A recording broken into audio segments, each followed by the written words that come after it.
দারাজ থেকে আমার একটা পার্সেল এসেছে। যদিও আমি জানি এটার ভিতরে কি আছে, তারপরেও আমার মিস্ট্রি বক্স পাওয়ার মতো এক্সাইটমেন্ট আসতেছে। এটার মধ্যে নিজেকে মডিফাই করার জন্য কিছু জিনিস আছে। আমি অনেকদিন ধরেই চিন্তা করছিলাম জিনিসগুলো আমার খুব দরকার, কিন্তু কিনা হচ্ছিল না। এটা একটা হেয়ার কালার, আরো আছে ম্যাঙ্গো ব্লিচ, আর একটা হচ্ছে হাইলাইট ক্যাপ। এটা হচ্ছে একটা হাইলাইট ক্যাপ।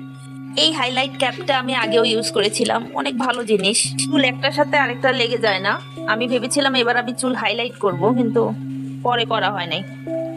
এই যে এখানে ছোট ছোট ছিদ্র আছে, একটা কাঠির মতো আছে স্টিক, ওটা একটু বাঁকানো, ওটা দিয়ে ওই চুল ওই ছিদ্রটা দিয়ে বের করতে হয়।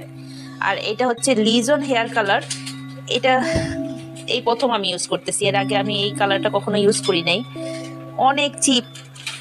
এইটা আমি নিয়েছি চুল অ্যাকচুয়ালি ব্লিচ করার জন্য।